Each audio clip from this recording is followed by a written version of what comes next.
Hi guys, எல்லோருக்கும் வணக்கம். எப்பவுமே சந்தோஷமாக இருக்க வாழ்க்கையில் தொடர்ந்து முயற்சி செஞ்சுக்கிட்டே இருங்க. நன்றி. இன்றைக்கி நம்ம பார்க்க போகிற ஒரு விஷயம் என்னென்னா, ஒரு பதிவு நம்முடைய வள்ளலாரை குறித்த அற்புதமான பதிவை தான் இன்றைக்கி நம்ம பார்க்க போகிறோம். நான் வள்ளலாருடைய 6ஆம் திருமுறையை படிக்கும் பொழுது எனக்கு ஏற்பட்ட அனுபவம், அந்த பாடலில் வந்து தெரிஞ்சுக்கிட்ட ஒரு விஷயம்.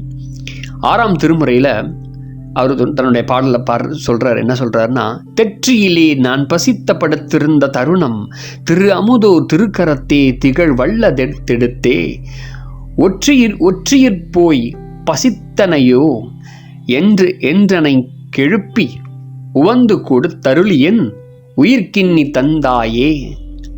அடுத்த பாடல், இருள் இரவில் ஒரு முளை திண்ணையில் நான் பசித்த இளைப்புடன் படுத்திருக்க என்னை தேடி வந்த பொருள் உணவு கொடுத்தென்ன செய்வித்த பசியை போக்கி அருள் புரித்த என்றன் புண்ணியன் துணையே அப்படின்னு சொல்றாரு திருமுறையில், 6ஆம் திருமுறையில். என்ன அர்த்தம் அப்படின்னா, ஒரு நாள் வள்ளலார் என்ன பண்ணுறாரு, திருவொற்றியூர் வழிபாட்டிற்கு சென்ற போது இரவு கொஞ்சம் அங்கே திரும்புவதற்கு கொஞ்சம் டைம் ஆகிடுச்சு. காலம் கடந்ததுனால நைட் டைமில் வீட்டுக்கு போயிருக்காரு. கதவு தட்டி பார்த்துருக்காங்க. அவங்க அண்ணி வந்து வரலை. அதனால் அவங்க அண்ணி எழுப்ப முடியல அவரால். சரி, ஓகே, என்ன பண்ணுறது, முடியலையே சொல்லிட்டு பயங்கர பசியோடு என்ன பண்ணுறாரு, திண்ணையில் அப்படியே படுத்து அப்படியே அங்கேயே தூங்கிட்டார். ரொம்ப களைப்பாயிடுச்சுன்னு அப்படியே தூங்கிட்டார். கொஞ்ச நேரம் கழித்து யாரும் எழுப்புறத அவர் ஃபீல் பண்ணுறாரு. ஏன்னா யாரும் எழுப்புறான்னு பார்த்தா அவங்க அண்ணி அப்படின்னு சொல்லிட்டு எழுந்துட்டு அவங்க அண்ணி என்ன பண்ணுறாங்க, தட்டில் ஒரு உணவு கையில் வந்து வச்சுருக்காங்க, சாப்பாடு. அதை கொடுத்துட்டு உடனே என்ன பண்ணுறாரு, கையில் எடுத்துகிட்டு கடகடன் நம்முடைய வள்ளலார் என்ன பண்ணுறாருன்னா சாப்பிட்டு முடிச்சிட்டார். வாங்கி தட்டையும் கொடுத்துட்டு கொஞ்ச நேரம் கழிச்சு அப்படியே படுத்துட்டார். மறுபடியும் டயர்டில் பசித்து வயிறு ஃபுல்லாகணும் படுத்துட்டார். மறுபடியும் ஒரு அரை மணி நேரம் கழித்து அவங்க அண்ணி வெளியே வந்து மறுபடியும் தட்டை வச்சு நின்றுக்கிறாங்க. வள்ளலார் எழுந்து பயந்துட்டார்.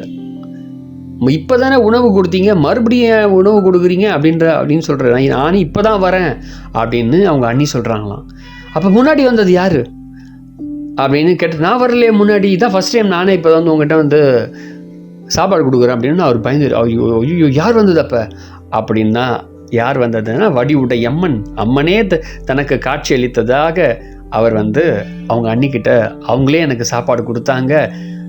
தன் மகனுக்கு பசியில் இருக்கிறேன் பொறுக்காம அவங்களே எனக்கு சாப்பாடு கொடுத்து என்னை இப்போ உங்கள் முன்னாடி நிற்க வச்சுருக்காங்க அப்படின்னு சொல்கிறார்.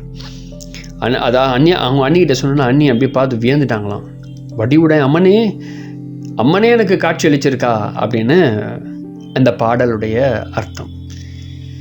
எவ்வளோ அற்புதமான அனுபவம். இது மாதிரி எல்லா மகான்களுக்கும் நிகழ்வதில்லை, ஒரு சில மகான்களுக்கு நிகழ்கிறது. அதில் வள்ளலார் அற்புதமானவர். அவருடைய வாழ்க்கையில் ஏற்பட்ட ஒரு அற்புதம் இது. அதாவது இது வரைக்கும் எதிர்பார்க்காத ஒரு விஷயங்கள் நடந்திருக்கு. அது யார் அப்படின்னு இருக்கும்போது இறைவன், அந்த இறை வந்து வந்திருக்கு அவங்க வாழ்க்கையில். ஸோ அற்புதமான அனுபவம். நன்றி. அடுத்த பதிவில் இதுக்கு வார்த்தையே இல்லை சொல்கிறதுக்கு. அடுத்த பதிவில் வேறு ஒரு அற்புதத்தை பற்றி, நம்முடைய வள்ளலாரை பற்றி பார்க்க போகிறோம். ஸோ ஃபஸ்ட் டைம் வீடியோ பார்க்குறீங்கன்னா நம்முடைய பிளேலிஸ்ட்டில் ராமலிங்க வள்ளலார்னு போட்டிருப்பேன். அதில் அவரை பற்றி நிறைய தகவல் கொடுத்துருக்கேன். ஸோ பார்த்தீங்கன்னா ரொம்ப யூஸ்ஃபுல்லாக இருக்கும். மறக்காமல் ஃபஸ்ட் டைம் வீடியோ பார்க்குறவங்க வீடியோவை மறக்காமல் சப்ஸ்கிரைப் பண்ணுங்கள். நிறைய பேருக்கு வீடியோவை ஷேர் பண்ணுங்கள். இது வள்ளலாருடைய அற்புதங்கள். நன்றி.